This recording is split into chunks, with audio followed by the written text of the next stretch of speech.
Welcome to Brewing It Over with Cup North, the show that gives you the chance to deep dive into the topics shared in the content programme at our events. From social to consumer to sustainability issues, there's something for everyone. I'm Hannah Davis. And I'm Grace Talbot. And today we're joined by David Rickenback from The Feed, who spoke on a panel titled The Social Benefits of Coffee at last year's Manchester Coffee Festival. David is a mixed-race barista trainer and cafe manager for The Feed, a charity and social enterprise empowering communities in Norwich, ensuring each and every person has the support to eat well, live well, and feel connected. David manages their Rest Cafe in partnership with Norfolk and Waveney Mind, mentors staff and volunteers working across their 5 cafes and social supermarket.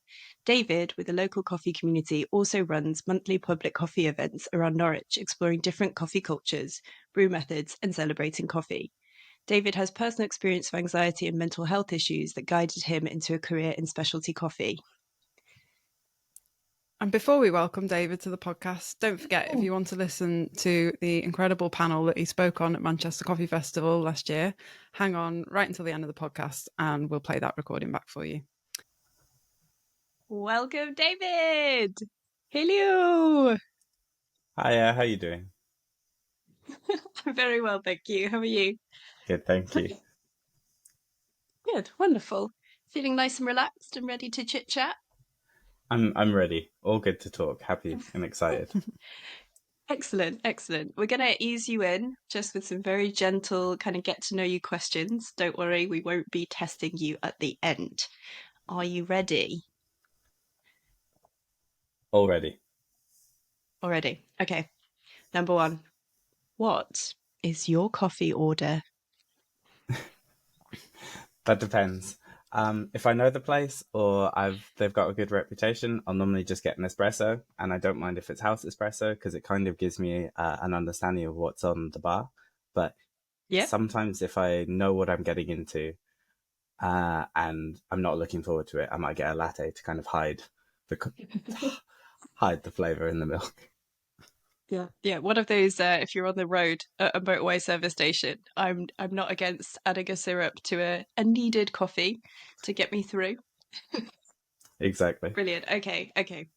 So if we're in the Dream Cafe where we're having an espresso, we're enjoying it. The wonderful, talented Hannah is working on creating that espresso for you. Second question: what music is playing in this Dream Cafe while we wait for this espresso? I love cafes that play jazz or just like something a bit more gentle. I like the idea that people, particularly when they're in the cafe, feel like the cafe blends kind of into the background of their life, whether they're talking to other people and things operate around them. Jazz is something which is very inoffensive and really helps settle people down and really keep them quite calm. Nice. So you're after that kind of subtle ambiance so that the conversation or the coffee can be the main event for you. Yes, I've been to cafes, Yes. particularly abroad, where they've had probably the most intense music on, regardless of genre, and it's as loud as possible, and I can barely hear my own thoughts. Yeah. Yeah. Yeah.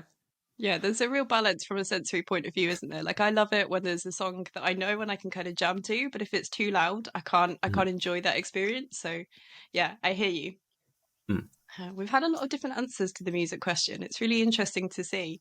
It each offers like a different actual experience of the coffee shop. I really like it. Interesting. Interesting. Okay. Final question. Mm-hmm. We've made it through. This is a big one. What is your most memorable coffee shop experience? The most memorable coffee shop experience is definitely the one that led me into coffee, actually. So I've had kind of a Excellent. lot of experiences in coffee, but I realized I was in South Korea where I was proposing to my wife, and she was working that day, so I had the day off. I visited this cafe in Yeongnam, which is called Nap Coffee Roasters, and it basically is like a small cafe on a hill in quite a residential area.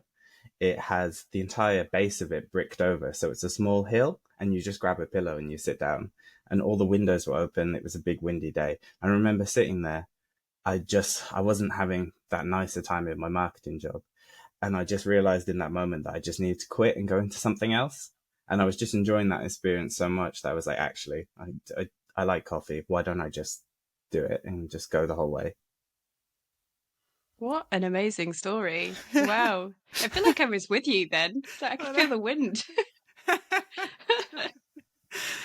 Yeah, a That's very creamy amazing. recollection. Yeah, I It is. It know. is. It's one of those where it sounds. It's so like fanciful, but actually, I look back at it, and that was kind of the moment I realized cafes can have a big effect on people. Um, Yeah. I wrote part of my paper on this, but when I was in Manchester, actually, and when people go to Manchester Festival, if they get the chance to visit Northern Quarter and just go through all the different types of cafes, there's so much Mm, variety and so much personality in each of them. And the more you kind of absorb that and take that in, the more you realize there's a lot more to a cafe than just the coffee, the food, Mhm. and even the yeah. people. Yeah. Yeah. I mean, that leads like really perfectly into the topic you covered at Manchester Coffee Festival. We're talking about, the social benefits of coffee and coffee spaces. Mhm. And there were lots of different takes on that notion. I particularly liked when you spoke about kind of reimagining the use of a coffee shop space or a roastery space for other purposes within the community. Is this something you have experience on that you could share with our lovely listeners? Sure. So I can kind of talk about it, one from my workplace, but also one in particular when I was studying a lot of cafes during my masters. I was living in Manchester, and Northern Quarter kind of inspired me to look at how sort of 26 cafes at that time in 2017 were competing with each other in one space. And one of them that really Mm. inspired me, am I allowed to mention the name? Go Please for it. do. Please Yeah. do. Yeah. So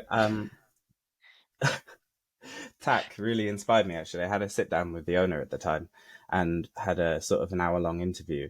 And we discussed, where do you start when you're designing a cafe, and how do you differentiate yourself?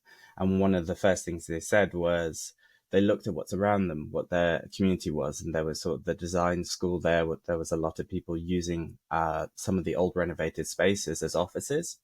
And so he thought to himself, how can my cafe serve that community? And so what they did, if you look at the design of it, there's plugs under every single table. Each of the tables are designed in a way where it's either 1 or 2 person seaters with a few group tables. And so even the design and the intuition that cafe is a place where people can stay, but also attracts the clientele around them in, but also contributes to the community as well. So in a sense, people can leave their workplace if they just need a break to have a meeting, and they have a perfectly designed space for them. But also it looks at the kind of the students around them who've just come in, and they don't have too much disposable income at that time, but just having a table which is designed for them and to really give them a space to get away from kind of the classroom, but also work on their projects, really shows that all elements are considered in design, not only from your cafe, but also the community around, and how you can Mm. mutually benefit both sides of it. And then from our kind of perspective, our cafes are designed in a way where the Feeds cafes are designed in a way where we look at the local community and see what's needed. There is a concept called ABCD, which is asset-based community development. And what you want to do is you look at the communities around you and you see where their strengths are and also see where the gaps are. And you try and fill those gaps either through yourself or through another organization and connect those two. Our biggest, the Feed's biggest cafe is Waterloo Park. It is a large cafe for the NR3 area, which is just outside the main city. And it's the pavilion and the giant park as well. That pavilion was unfortunately closed for a long period, especially during the pandemic, because the previous tenants were unable to continue operating. And what we realize when you look around that community is there is a lot of people there who are very passionate about the area, but there's not that much in terms of opportunities to cater for them. So only a few pubs, only a few shops, the odd takeaway. And having that park is a very central place where people go. So having a cafe there can have a dual function. So on the one hand, it can help us commercially and fund a lot of our projects, but also it provides a space for people to go on the weekend or to go walk their dog, have a coffee, take their children. We have a quiet room there, so we can try and incorporate more diverse range of people. And upstairs is a community room, and that can be hired for the general public or groups or hobbies that people are using. So there is a craft fair every month. There's also tango regularly. It's used for groups which are meeting just to have a space where they can kind of discuss openly ideas or work together. It's been used as a small art fair. It's just using the space and seeing what the community can benefit from. And that takes a lot of sort of ground interaction with the people around and asking, actually, what does the community need? And asking them, hi, what are you missing within your local area? And I think cafes nowadays in particular, and roasteries and just all types of businesses, things are getting a lot more difficult, not only in terms of cost, but also in terms of standing out. In specialty coffee in particular, there's a lot of cafes and there's a lot of roasteries in many areas. And each of them are a representation often of oneself or something you want to show up. And now you find customers, because there's so much choice, are looking for something which connects with them on a personal level, supports either their local community or something that they're involved in. And not only do you just identify with it, but you want to see what people are doing outside of just the commercial value. And so there is an intrinsic connection between not only kind of what you might support locally, but even what you might buy online. You look at the companies beyond just, I'm just buying a bag of coffee. You're going, where's my coffee going? What coffee am I getting? How are they supporting farmers? Is there direct trade? Is there something to do with price sensitivity? There's a real diverse range of kind of thoughts in there. And so from one level, you're designing, you have to think from the very start about what do I want? And you also have to think about what do the people around me want? If you put your cafe, say, or your roastery in a place which might not be ready is not the right term, but if you put it somewhere where you're not wanted, you have to ask yourself why, and you also have to speak to the local community and ask actually what is it they need. And that might involve knocking on doors and talking to people or visiting and asking like, oh, why don't you want my cafe here? Or why don't you want my roastery here? And they might say, because the one we've gone to for the last 40 years is going to shut down because of you. There is definitely an interaction that needs to be had and a discussion that needs to be had before you kind of think, I'm going to find the cheapest place. I'm going to open what I want to open, because what you might want to open might not be successful because you haven't considered all the factors around you as well. Yeah. Well, we've covered a lot, and it's like really heartwarming to hear sort of the diverse ways that spaces can be used and the way that can connect to the community. I really weirdly love the idea of you kind of knocking on people's doors in the same way you do when it's a kind of political campaign. Only I imagine people are infinitely more receptive than if you're like, hello, vote for me. You're saying, hello, what can we bring to you? Is that something you've done personally with the feed, or?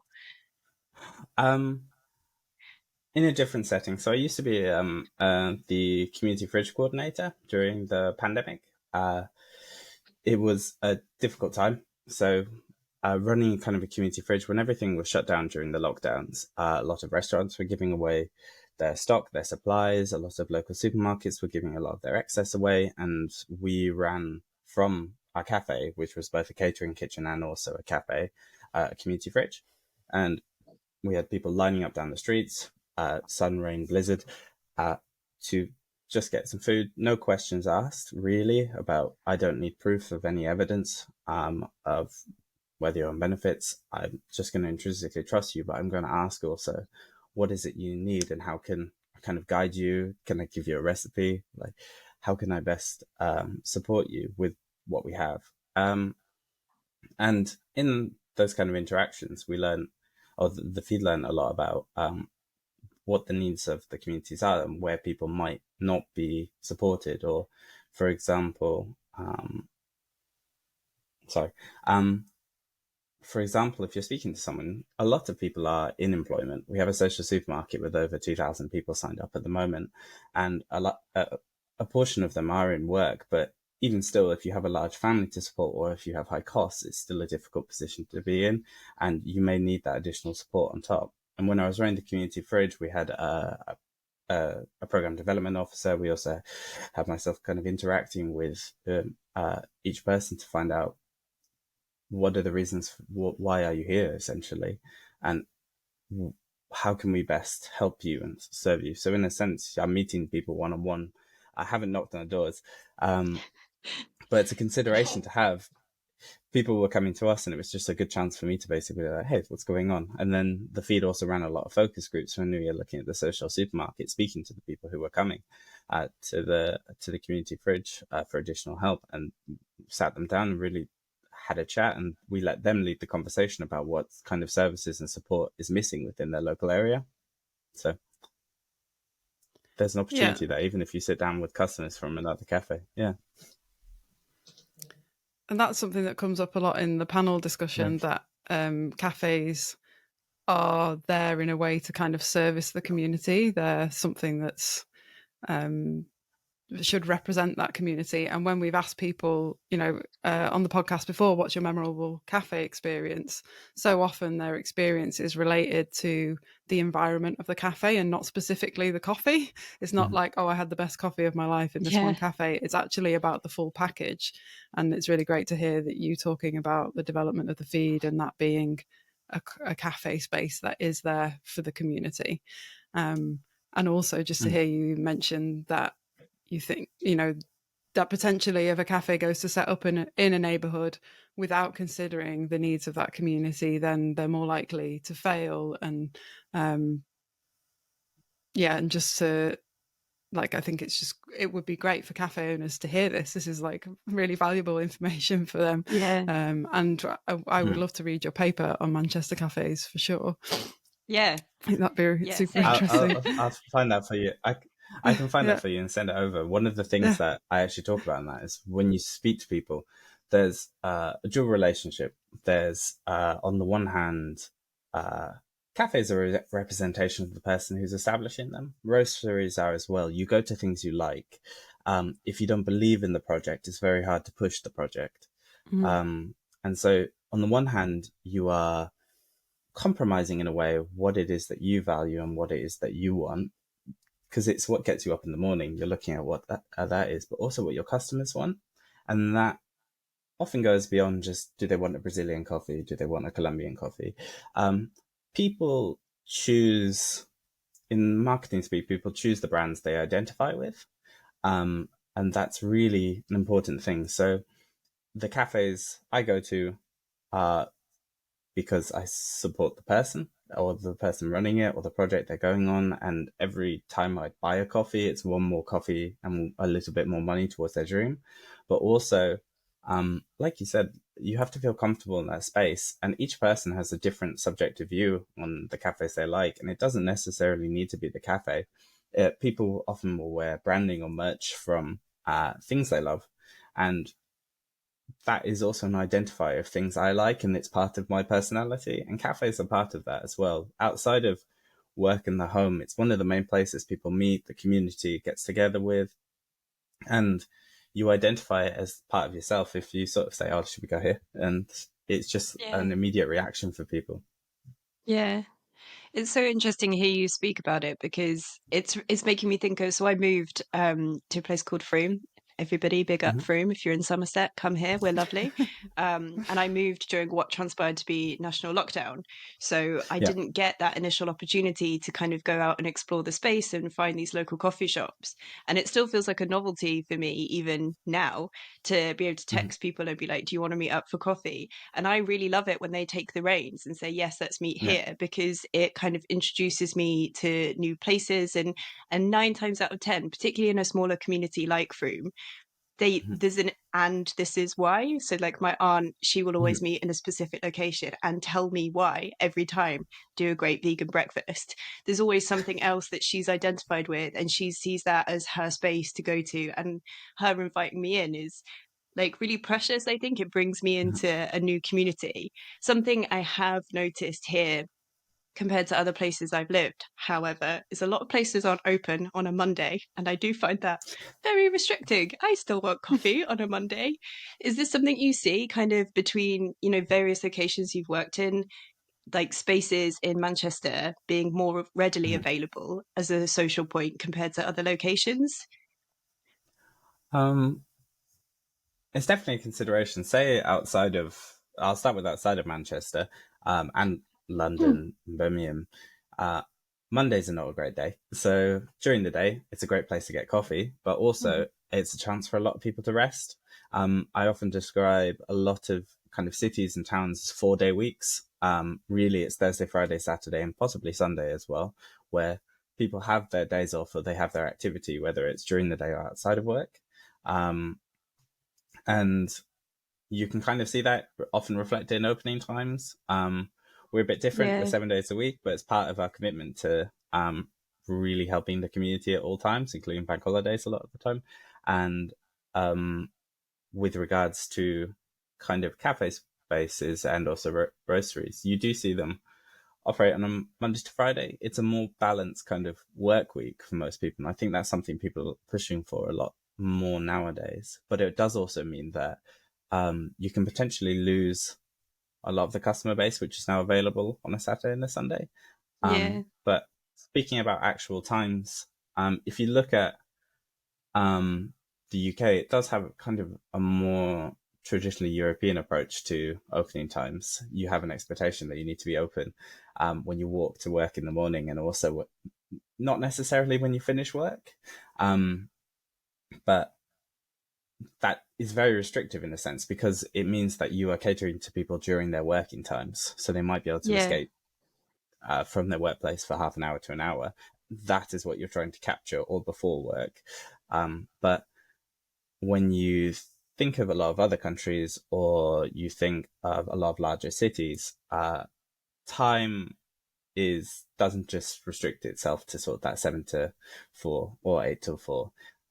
After work, people are very active. If you look at somewhere like Spain, after work, that's an opportunity to really go out and go to a cafe, meet people after work, talk about your day, and still drink coffee, or still drink something that's decaf, or just an alternative. And the cafes in particular have an opportunity to be space for people to interact outside of those hours. I realize you do have to staff people in those hours, and you do have to make an additional commitment. If in particular you're sort of a sole trader working on your own, and you've only employed yourself and maybe your partner, then it's a bit harder. But that's where you can better interact with your community as well, because you become a space for people. In Norwich, we have a few spaces like that as well, which are open till late. And you can see them sort of when it hits 6-7 o'clock and it's packed and people are going up, but it's a cafe. And it's not about that. It's really the space where people can meet. You might have groups that are meeting after work or during the day, to be fair. And you're able to access a lot more people by having that flexibility. In Manchester, I remember back in 2017, Idle Hands used to use their space, or they would design their space to, after work, be able to do things like art galleries. And it was much the same here when in places like Ancestors, where the upstairs, once they sort of shut, if they were there, they'd stay. Otherwise, they hand the artist the keys and they'd operate as a kind of gallery upstairs. And it just provided spaces outside of that kind of traditional work time. When I've been to places like Hong Kong, Seoul, London, things are open a lot later, and you can see that there is a market for that. Particularly, even myself, like I work my regular hours, but afterwards, I would rather see people immediately and have a coffee with them and chat to them, go home and have dinner with kind of my partner. But instead, what you tend to find is that you go home, you get settled, and you don't want to go back out again. Yeah. Yes, I feel very seen in that comment. Yes. Yes. Yeah, I mean, I live in a fairly rural, small town, and the cafe opening hours here drive me crazy. They most of them open like 9 or 10, and then they close around 3, 4. So yeah, if you don't manage to make it out during working day, you're not going to get to a cafe. And I find it really frustrating. I would love someone in town to kind of extend their opening hours to incorporate those people, like you say, after work or when you pick your kid up from nursery to go to a cafe on the way home, that kind of thing. Yeah, I would love to see more of that culture in areas outside of big cities in the UK. During the panel, you spoke about using like as many local businesses as you could for like the products within your cafe, and how like you felt that was like really important to kind of generate support for your local economy. Is that something that you're still prioritizing at the feed, and how important is that to you? Yeah, so the feed is part of Proudly Norfolk, so we do focus most of our supply in Norfolk. There's two kind of considerations to think about. Is one, where is the food, drinks, and products coming from? So, are they local? And what does that mean to people? In Norwich and Norfolk in particular, there is a real value in supporting locally. It has always been traditionally people will buy local here, but supporting local is a two-way relationship. It goes beyond kind of the wholesaler customer or the supplier and customer focus. It is about establishing a relationship between two companies. Because of even your geographical distance together, you're able to work together on more than just like, oh, I buy your product. You can have talks and events. Coffee supplier, Green Farm Coffee, we had the opportunity to sit down, not only to just buy from them, but they've come and they've done what we call food for thought events, where we bring in a lot of local businesses and we show them what coffee are they drinking when they're at their cafe. We give Green Farm the platform to talk about not only their supply, but what they can contribute to the local community as well. And having that kind of relationship locally builds a lot of solidarity. It also provides opportunities. If you're using, for example, with us, local fruit and veg suppliers, and we have a social supermarket, if there is stock which might end up in landfill, it provides an opportunity instead for them to think, oh, wait, we have a social supermarket we can donate to, we have food banks that we can look at, and it increases sustainability across the board, but also the in a sense intimacy between all of the different businesses locally, and it builds a real rapport. And even if we're not buying something, if the feed are not buying something from Norwich, we're looking, or Norfolk or Suffolk, we're looking instead at do their philosophies align with us as well. Yeah. So, for example, we get Nemiti, who are an incredible social enterprise and charity, and buying from someone who has the same kind of directional goal as you means you're getting a bit closer to the goal that you're trying to achieve. And so if I was, say, an independent cafe or I was a larger chain, don't just look at buying the cheapest thing you can find on the market. There is a value and a goodwill that comes above that price. By buying not only kind of something a bit local, you might end up getting them as your customers as well as your supplier, but also it gives a chance to essentially co-brand with each other and talk about what's available, which is a great platform because you're reaching the same people that you're trying to get. So you're reaching that same local community, which is probably coming to your cafe. But also think about if you have a philosophy behind yourself. So if you're thinking, part of my money is going to go towards saving the planet, part of my money goes towards the local environment or goes towards projects, find other companies which also support that project, and you can then have more of an impact. It's always been the case, I think, with humans and animals, that you have more impact as a group rather than an individual. If you're able to essentially double the effort, you end up mutually benefiting both sides.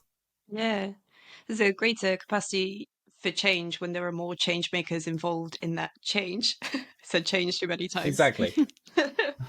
But I suppose also there's a learning opportunity. I mean, we're talking about the social benefits of coffee, and we've largely focused on how like a customer base interacts with you as a business. But you as a business, in this sense, have the social benefit if you align with other companies and wholesalers who are working on similar projects to you, to learn from one another, and that feeds into your capacity to create those changes too, right? You can learn, oh, actually, I never knew that this product could be made out of this material that is biodegradable, as a random example that I've generated from nowhere. I think it goes to show the value in community, which is the very topic of this, but community at all levels. So not just within your customer base in the local area, but with your business suppliers as well. Bringing it back to kind of coffee, actually, is a fair point. There's this, when we talk about the social benefits of coffee, one of the main things is that coffee is a wonderful thing to bring people together. It's a very ubiquitous product in a sense that it's available nearly everywhere. It is something that the majority of people consume, and if they don't consume it, they might consume an alternative, which can still be found in a cafe or anywhere else. So it has the effect where when you look across that supply chain, there's so much potential for information sharing and learning from what the farmers are doing that can be translated to whether it's your customer or everyone along the supply chain to better understand the product they're getting. I think transparency and information has become a more important side of not only business, but just general life, purchasing patterns, everything else. And having more knowledge and information to share along the supply chain, if you're able to feed back how your coffee was, but also your product and everything else, and how it interacted with the community, whether it's serving the purpose you designed it for, has a really positive effect along the whole chain, but also to the wider community of stakeholders. Even if I talk about kind of coffee within the feed, we currently use Roma blend, which is a combination of Robusta and Arabica, traditionally Indian Robusta and a washed Guatemala Arabica. The idea behind that is kind of twofold. On the one hand, you might go, but there is a purpose with that. The majority of people who drink coffee at home are probably drinking instant coffee and walking into a cafe. If you walk into a cafe, a lot of people just walk in and go, what is a flat white? What is a cortado? What is a macchiato? Because it isn't part of their language or the language game that they're involved in. And having something which has a more familiar taste profile, perhaps more traditional to sort of say you're sitting on a European square or a plaza, has a stronger relationship with people. They find it less intimidating than they walk in and go, this tastes like strawberries and what was the other one? Fizzy pears, and just lots of strange flavor profiles, which people don't tend to associate with coffee. Well, a lot of us really love specialty coffee and seek those kind of flavors, things that actually in coffee that don't taste like coffee.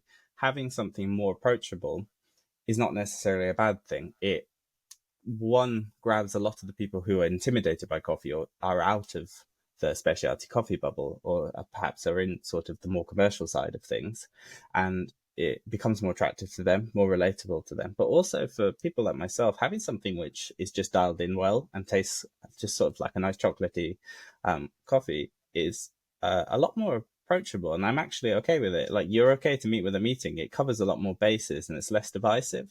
Yeah. So even on that area, there is so much to kind of think about. Yeah. Tangent. So As usual, it's a big old topic that we could talk for a long time about, I think. I think we'll move towards wrapping it up, if that's all good, unless there was anything else that you really wanted to get off your chest today, David. No, I'm keep supporting local is kind of one of the big things to say. I think we see it a lot here, is that a lot of independent cafes are closing down. A lot of them are then reopening and closing down, and there's a cycle. But I'm feeling like on a kind of an empirical, or like my own experience, is that I'm seeing it a lot more rapidly at the moment. There are a lot more cafes opening, there are a lot more cafes closing, and it feels like the cycle is getting a lot quicker.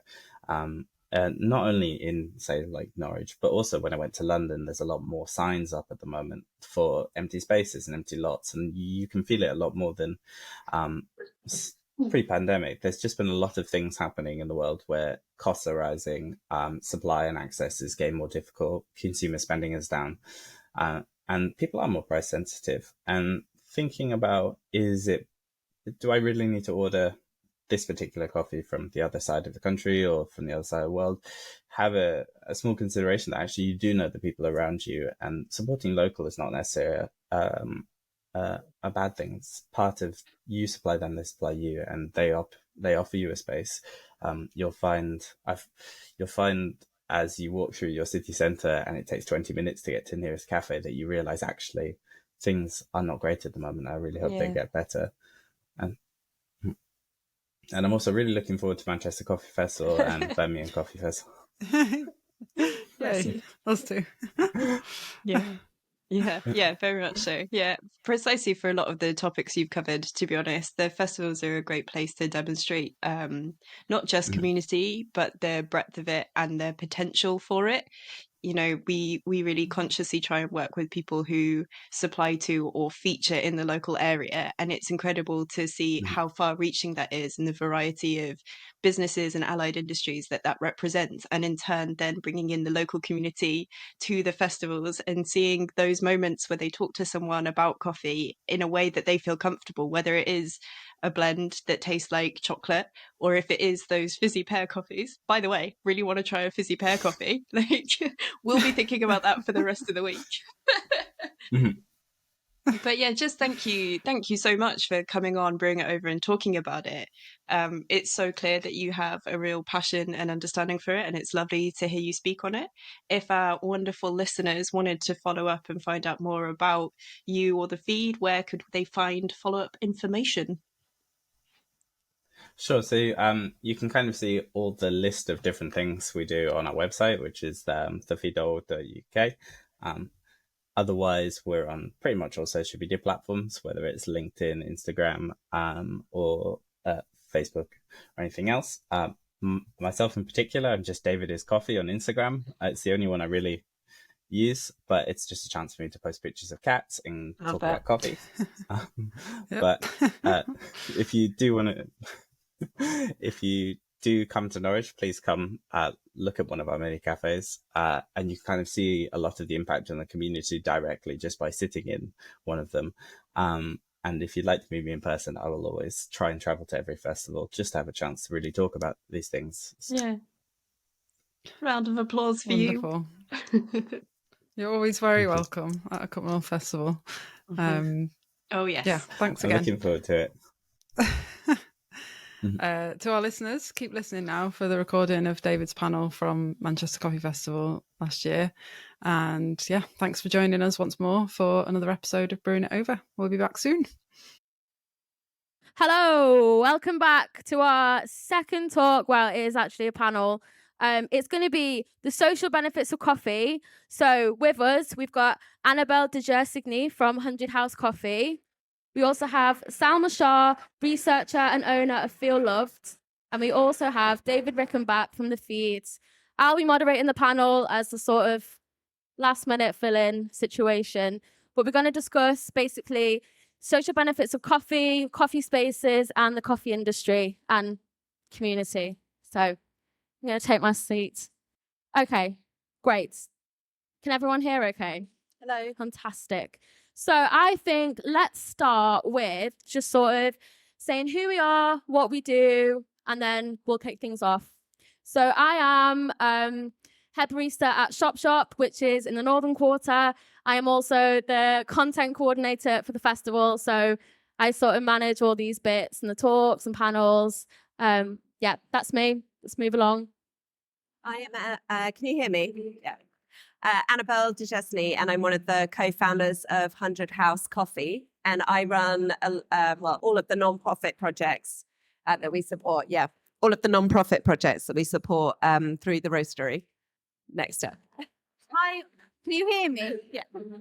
Okay. Yeah. I'm Salma. I'm a researcher for a think tank, and I also own a little granola and porridge company called Feel Loved, based in Northampton. Hiya. So I'm David Rickenback. I'm from The Feed, which is based in Norwich. We're a charity and a social enterprise. We have about 6 cafes. One is a community cafe and one is a social supermarket.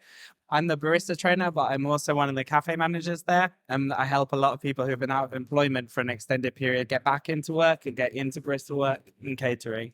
Great. So this talk is all about community. I think the best thing to start with is what is community? And I think that it's different for everyone. And I'd be interested to see what you think. So I think we've had some really interesting chats actually about community and the community space. So I think it's really relevant to think about where we congregate, especially like post-COVID. And community has been something that's been quite kind of fractured and I suppose, what's the word I'm looking for? Remote. From 100 House Coffee's perspective, our roastery is based in the middle of the hills. We're a very rural community. There's a lot of makers and producers kind of in little outposts. Community for us is bringing them all into a central space and spending that time together and having those moments of connection. So it's kind of vital to our sanity. We've created a space and we'll be moving to a new space where we really kind of harness that time together and bringing people to the space. So we've sort of looked for things that we are missing within our immediate community, within our day-to-day, the people that we encounter, and we're bringing it to life for the local area. Yeah, I think maybe I'll pass that next to Salma in terms of what community means for you. Similar to you, Annabelle, actually. So it was post sort of coming to the end of I think it was the third lockdown after, during COVID, and lots of people had been through quite a lot at that time. Myself, I'd been through a couple of bereavements, and I just really felt detached from other people. I felt alone. So using the profits from my granola business, I set up a women's wellness walk with a local cafe. And the reason why I chose a cafe was something that David knows more about, which he'll talk about. Cafes just feel like that sort of in-between safe space, in between like a home and a restaurant, where you can form links with each other. So community for me, with that women's wellness walk, we created sort of like a safe place where we could just come together, share, support each other, be ourselves. So I'd say probably that's what are some key elements of a community. So in terms of community, what I tend to find is there's a macro and a micro. There's lots of individual communities. So you have, on the smaller level, you have people who are more invested in like hobbies and also on a common purpose. So we consider ourselves, a lot of the people here, part of the coffee community. When we look at our cafes, we build around two elements. One is how can we best support community around us, which is in our vicinity. So one of the things that was really important is looking around and seeing what's needed in that community and seeing, if this place is quite impoverished, deprived, how can we better support it? How can we price to make them feel like we are part of the community? And how can we better lift up those people around us? In terms of the community, it's the people who are invested either in that area or actually in a hobby or something that unites those people around it. So, for example, on the micro level, we have a women's group and we fund this and we try and have a 12-week course where they learn different experiences, whether it's dance therapy, whether it's barista training. And although it's only a small group of sort of 12 to 15 people, what we're trying to build is a sense of community amongst that smaller element of people, and them themselves will then meet up afterwards and generate a real connection to each other. I think a lot of us, especially during COVID and post-COVID, feel quite alone, even when you're amongst people. And now more than ever, finding a thing that really you're passionate about and something that unites each other is really important. And actually, cafes can act as a real facilitator for that. The first sort of proper question: how can the communal aspect of coffee shops and the coffee industry benefit us and benefit the other people of the industry? Maybe go to David first. Yeah. I think there's kind of two sides to it. So on the one hand, if you're a member of the public or there's something you're interested about, there's how can you approach a cafe to actually utilize their space or build a community around it. I think that's something I'll pass on to the others in a bit. For example, even cycling clubs that meet on a Sunday, certain cafes become part of their identity beyond just a stop. They go, for example, in Norwich, Artel has its own cycling team. They have their own printed vests. The owners don't cycle, but they've helped really build that community. And for those people involved in that, they identify a lot with the cafe. And from kind of our side, from the sort of cafe side, we can help people just by utilizing the space around us. So, for example, a lot of independent cafes will take the walls that they have and keep it clear and allow local artists to then use that space to sell. So the cafe doesn't benefit financially from it, but they do allow people to be lifted up by it and support their local area. For our cafes, what we do is we have a community space above one of our largest ones at Waterloo Park. that room is not a commercial room. It's entirely for community activities, whether it's like a local dance group, whether it's Alcoholics Anonymous. It's an opportunity for people to rent out that space at an extremely low price, and it's up to them whether they want to buy food or drink. But what we provide is a space for people to meet and a common meeting ground which feels comfortable, which isn't at your house, it isn't at someone else's house, it isn't at your workplace. It's that third space in between the two, and it can be used for so many different purposes. I think that's really quite an interesting point of a space where there's learning. So when you talk about that kind of how the two worlds feed each other and how they can kind of co-support each other, I think the cafe can become a space where, yes, you need people in there, but in order to activate it in that way, a space of learning is quite an interesting way to do it.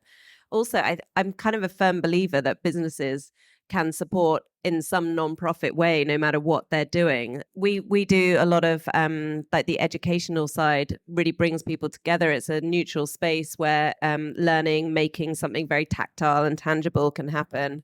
So it brings them to us, but people to us, and we learn from them, but also creating a space for learning has been quite a really interesting experimental growth area for us, I think. Yeah, so as part of my job as research, one of the projects that I did recently was interviewing people from really like hard to reach communities. And it was really a good place to carry out these interviews was cafes, local cafes. We just felt like the space was like a neutral place. It was safer, it was chilled, it was relaxed. We were able to have open conversations. So as a user of cafes, I'm sure you kind of all have your favorite cafe, and there's probably things about that cafe that make you feel like it's a bit homely, or there's something about that cafe that you just like, you know. So that's what I found as a user of a cafe, like for carrying out interviews with people that you don't know. It's just accessible. Obviously I can't think of the design reasons why, but you know, just knowing that you can grab a warm drink and just have a chat with someone, and it's pretty neutral space, safe, was quite an important reason why I use cafes. I even use them to like work, you know, when I'm working from home, I'll go and pitch up in a cafe. So yeah, I think that sort of. Yeah, I definitely agree in terms of accessibility, even like purely access to drinking coffee. So it's like what I find as a barista and I'm serving customers is that people will come in who may have not had access to specialty coffee, or say, for example, like fermented, anaerobic, you know, all these like crazy flavors. And what's nice is being able to drink them as a group. You're in a safe space and you can say like, how that experience is for you, and there's no like you're never going to be wrong. And I think that's what's really nice about the community of regulars in a coffee shop is that we are all friends and that we can just drink coffee together. But it is amazing community. Okay, moving on. So do you think, so since the pandemic, do you think that the coffee shop spaces have changed, like the importance of them? Do you think that they are more important now than ever? Have you seen a change since that?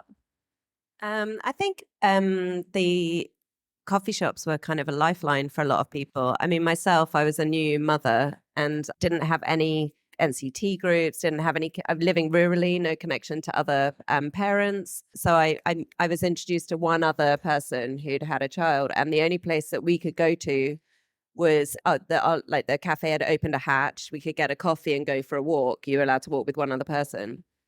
So I think the spaces themselves maybe haven't changed, but the highlighting the importance of their role and the kind of barista's role, you know. So for some people, I think it would be the only person they maybe spoke to in a day was a barista serving takeaway coffee. So yeah, I think it has highlighted a role within the community in a much more fundamental and broad way for people. That was sort of my perspective. But I also have seen a lot of coffee shops open since COVID.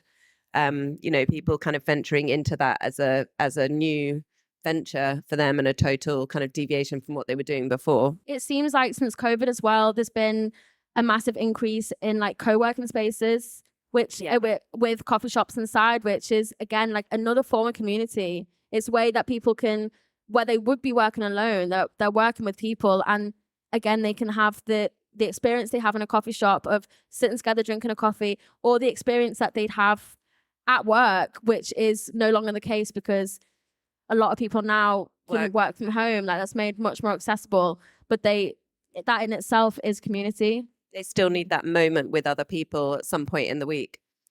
I found that so with the Women's Wellness Project that I set up with a cafe, that was definitely post-COVID.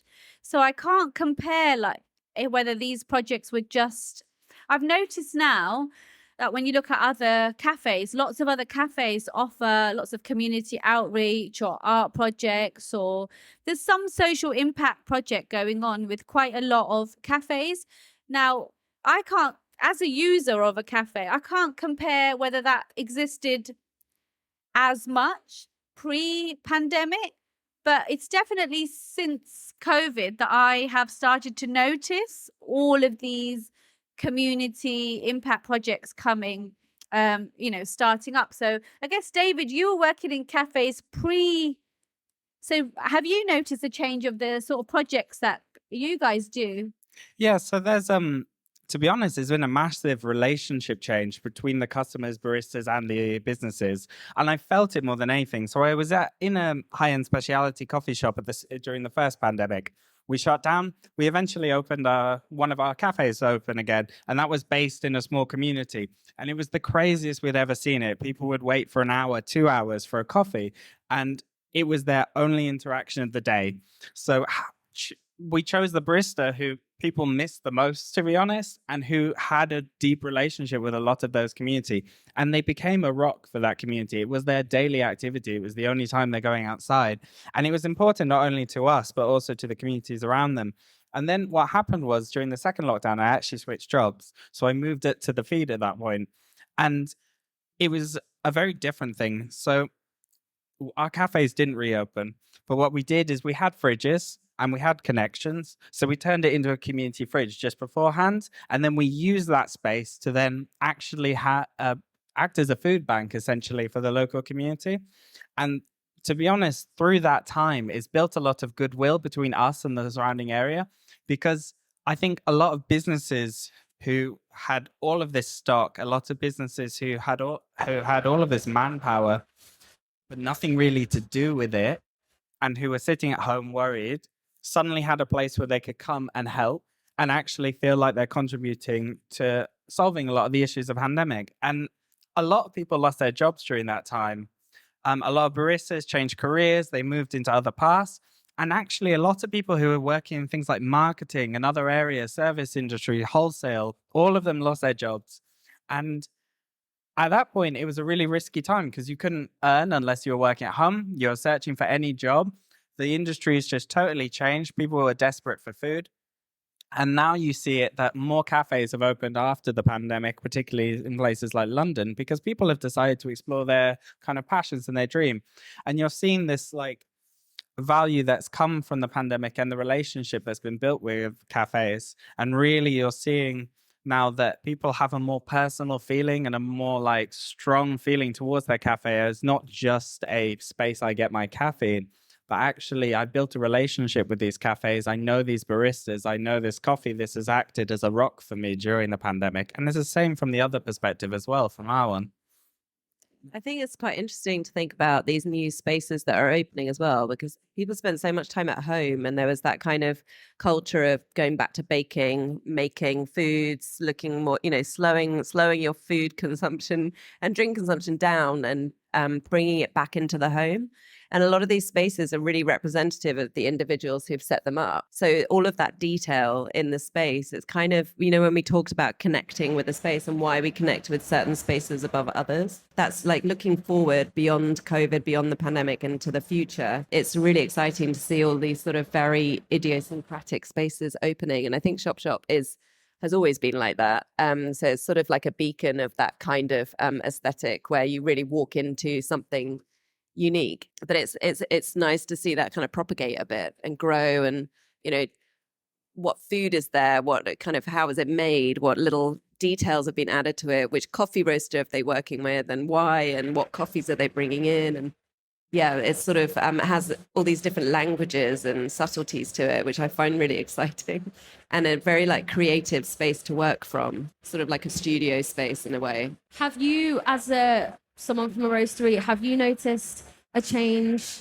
since the pandemic of people more local to you, more people buying your products?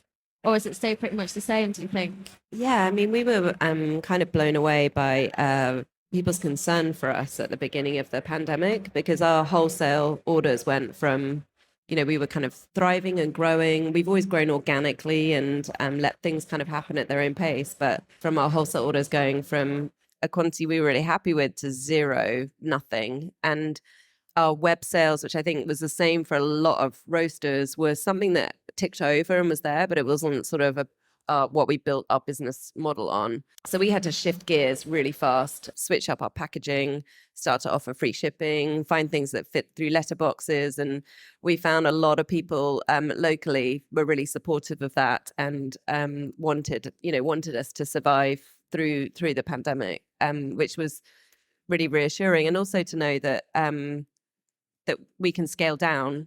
We can scale the business up, but we can also scale it down. And actually scaling it down teaches you a whole new set of things about how you want to live and what you want to feed back to the community and what you want the business to do.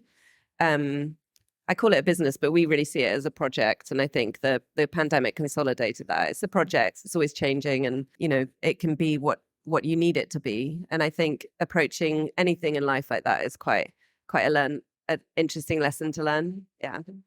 What about you guys? Do you feel more of a sense of the local supports now? Yeah, well, I started my vegan granola business, and I sell porridges as well. And they've won an award recently as well. And they're delicious. I started during the pandemic, and I actually stock at local cafes. So initially it was, again, local people just buying my product, just supporting me during the pandemic. So I guess that was a community, even though we weren't physically together. I did feel like the support of local people. And then when things started opening up, like, a few local cafes stock it now, and it's on their menu, and you can buy a bag from a cafe. So there's definitely the support there from cafe owners, local community, definitely feel more supportive. I guess when you think about it and step back, it's quite a nice, warm feeling, isn't it? Just to know that people around you do try and so yeah, it's really nice. Have you felt the same? I definitely feel we've focused more on kind of the local element as well. We've made it more of our mission to kind of support local businesses and local suppliers. So rather than just ordering everything from one wholesaler, actually connecting with the local businesses, it has a really lovely roundabout effect. They support you, you support them, and you see the general economy grow from that. I know that when we're buying something as simple as like syrups and hot chocolates, if I'm buying it from a local company, then I know that we're putting people into work, and it means a lot. It means it goes beyond just the general value of, I really like this particular flavor. It's like, I like this, but I'm also supporting the people around us who actually support us as well, and really building off that. I think nowadays we're starting to see, like I was saying about the end of the pandemic, you're now seeing the relationship between local, particularly roasters, build with businesses around now. And really, actually, local is an important part of that. And I think a lot of the time, local communities are building more of an identity, particularly now as things get more fractious and a bit more crazy. You identify with the people around you. We've noticed a growth. So in the last 18 months, we've gone from 1 shop to 6. And in those 6, each of them were located within specific communities to try and support them better and build relationships from them and buy from them. And we see it like the positive relationship building constantly. Like we had a donation from a big chicken producer, basically, all completely frozen. We didn't have space for it. So we just contacted a local creamery next door. They took all of it, no questions asked, and they held it, and then they gave it back to us as soon as we had space for it. And it's just actually building really upon that. And to be honest, if I can give one thing over, it's actually, if there's something you're passionate about, particularly like a community, contacting your local cafes and saying, hey, can I use your space? That really is important to them as well. And it supports them. It means that you'll be buying some coffees there or some beers if that's what you're after, and you're building that space. But also for them, they can see that they're interacting better and actually they're feeling more local and benefits from that. I'm always surprised at how timid people are to ask, or how surprised they are as well that the support is there. You know, when we get asked to support a local charity or host an event, the answer is always yes. So and then but the look of surprise is like, you know, or even if I suggest it, that we'll donate this or we'll do that, and they're just like, you do that. Yeah, absolutely. Like, it's kind of, we need the community, so why wouldn't we do that, you know? Yeah, because we've got a spare room, and one of the big things with that is actually we were approached by a craft market who said, hey, we want to support local craft makers, and we're just like, yeah, use the space, we won't charge you for it, it's yours. Like, you can actually and what we see is people come for that and they appreciate that and they contribute more, and we're close. The upstairs is available that one Sunday every month, and like, I think people are surprised with how much space and how much willingness there is to give over. But if you're passionate about it, why not build a relationship with those cafes? If there is something, like whether it's a women's group, whether it's cycling, whether it's art, whether it's music. I've gone to like open mic nights at cafes. It's an interesting one. Great. I think really what I want to know is, where do you see the future of coffee spaces, communities?